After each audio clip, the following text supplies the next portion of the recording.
really excited to tell you that this year I'm celebrating 20 years since I started in this amazing hobby. So in this video, I'm going to share a bit about my personal journey, but stay tuned till the end because I'm going to give the details for my giveaway.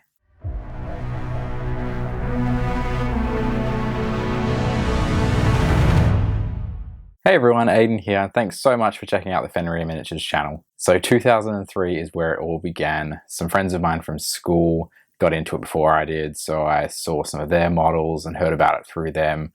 They brought them along to school to show to everybody, and I just thought they were the coolest thing ever. The ones that caught my eye were the Lord of the Rings ones, which, you know, were recognizable to me because of the movies coming out at the time. So of course my own entry into the hobby was through the Lord of the Rings strategy battle game, and that year a friend of mine bought me a box of the Fighting Uruk-hai, and I was just over the moon that I had my own models. And yeah, was just overjoyed that I was taking my first steps into the hobby. And actually later that year, around Christmas time for Australia, was when the Return of the King film was coming out. So that year for Christmas, my parents actually bought me the Return of the King starter set, which was really cool. You know, at the time it was quite a big box. Came with quite a few miniatures. It even came with the book, which I still have, and it's falling to pieces because I've pored over those pages so many times and just looked at every single page, just, you know, soaking up everything from the book, just the amazing terrain that was in there, the hobby articles, even some of the stills from the film. Just an amazing resource for me, just such an inspiration for my hobby at the time. And a sign of my obsession was that my parents actually gave that to me on a camping trip, and I had actually taken some models and paints with me. So I remember building and painting some of these models at the time on this camping trip, which is kind of insane. So I kind of started to dabble into gaming and played with some friends at school. You know, none of us really knew what we were doing. We couldn't really understand the rules. We knew we had to use measuring sticks and dice, but didn't really know what we were doing. But my first game, I remember I'd actually played at one of the Games Workshop stores with a couple of friends and my brother, and we played through the Mines of Moria Balin's Tomb scenario, which you know, was really cool. As still to this day one of my favorite little scenarios, because it just, you know, it contains all of the members of the Fellowship and the cave trolls, which were one of my favorite things, you know, the goblins and stuff.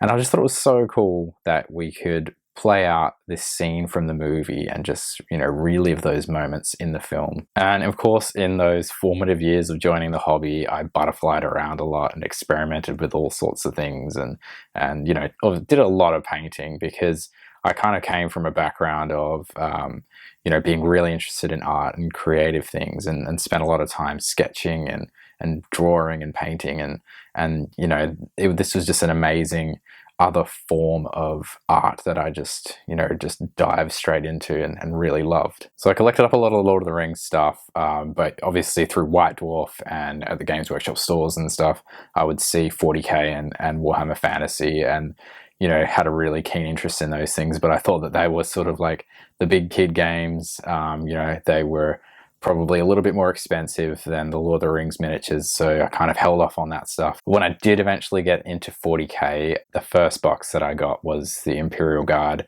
Battle Force. You know, I was obsessed with video games like Red Alert and Tiberian Sun and stuff like that, so tanks and you know, little army men were you know, a big thing for me. So you know, I love that aesthetic, so I went with those. You know, the box came with a Leman Russ, which was, you know, I thought was the coolest model ever.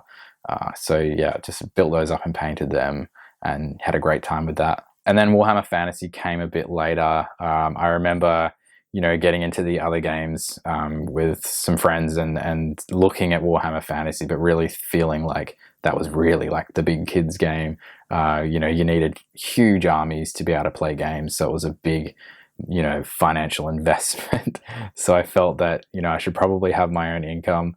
And it wasn't until I, you know, in the early years as a teenager, I ended up getting a job and then eventually started to buy some Warhammer Fantasy stuff. And it was an easy choice for me. I was obsessed with dinosaurs at the time and still am. So lizard men were a clear choice. So I went straight for that box and got the battalion to start with. So as I said, you know, I experimented a lot, tried all sorts of techniques for painting and basing and just kind of see what worked for me and what I enjoyed doing. But all in all, the most exciting thing for me was just bringing these miniatures to life, especially for the Lord of the Rings stuff, you know, all that reference material from the films, you know, bringing all those characters to life and all the creatures and monsters and stuff was just, you know, such an exciting time. And I think it would be fair to say that I did actually spend a lot of time trying to paint these models for armies. I did have an interest in playing the game, didn't really play that often, so it was quite clear that my main interest was the painting and modeling side of the hobby. I was always inspired flicking through the pages of White Dwarves and seeing, you know, some of the heavy metal paint jobs and some of their little tutorials, step-by-steps and things like that. Just the, you know, amazing skill of these painters, and then seeing the Golden Demon articles and things like that, and just seeing the amount of effort and the amount of detail that people got into these models, and was just blown away by it. And that kind of just motivated me to really try to push my painting.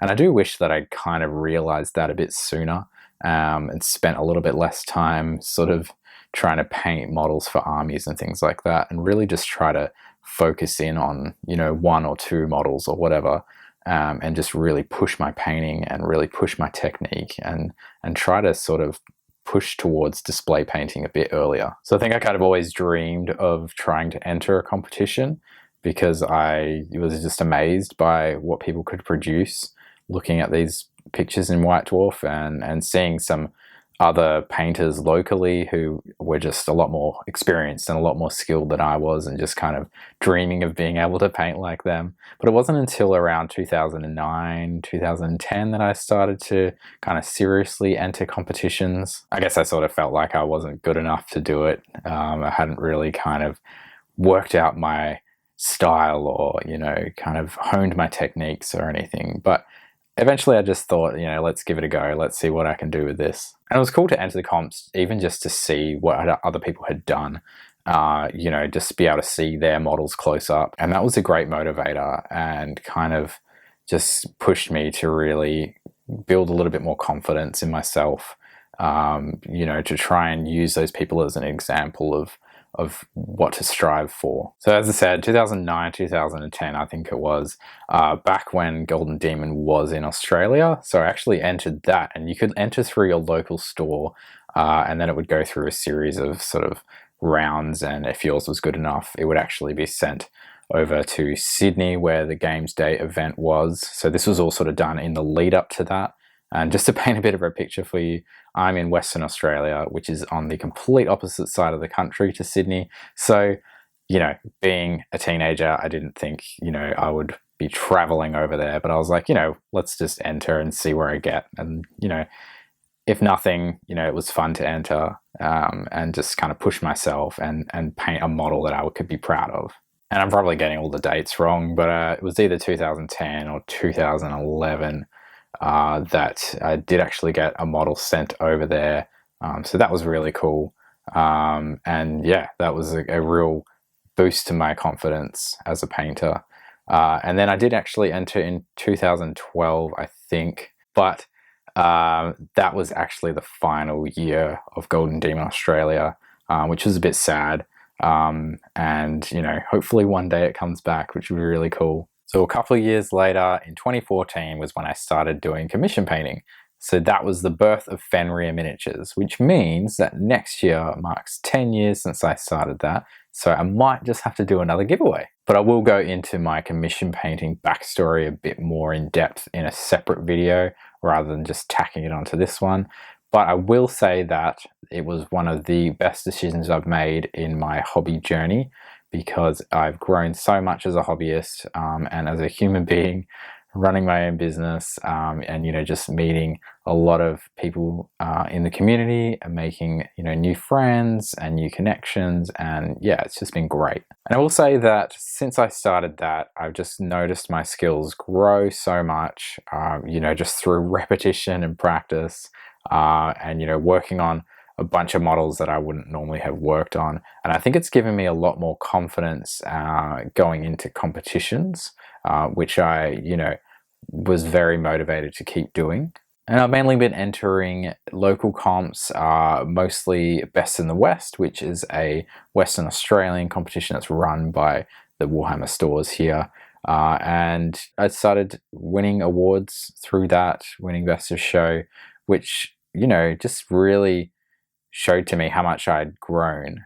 You know, I'd always kind of dreamed of entering comps and winning awards, but, you know, never really kind of got to that point until, you know, more recent years when I really, I think, started to sort of push myself, you know, knowing a bit more of the style that I was going for, and really just loving pushing a model to the max and just really trying to get the most out of it. Of course, I'd always dreamed about going to a Golden Demon event, and in 2019 I took the plunge and flew over to the other side of the world, to the UK, to enter the competition. And it paid off, of course, because I managed to win a bronze in the 40k vehicle category, which I was just blown away by.